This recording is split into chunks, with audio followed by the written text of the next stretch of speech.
भीतर सोटो तारो काहे बाबू। अच्छा जो खतर काहे बोलो अतना बेकाबू। और कुछ कहबू कंट्रोल करी रसगन भइल बारू तू गोरी कातिल नजरिया बतोरी। आयो दादा जोनी नजर लगाओ खजाना में।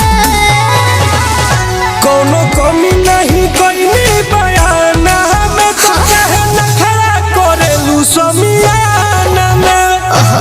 कैसे समझा तो कोनो कमी नहीं कइनी बयाना में कहे न खड़ा करेलू समियाना में।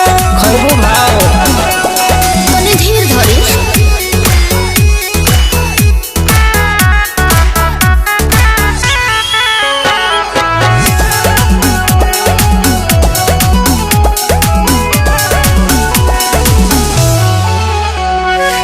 राखो अभी धीर पूरा रात बात बाकी।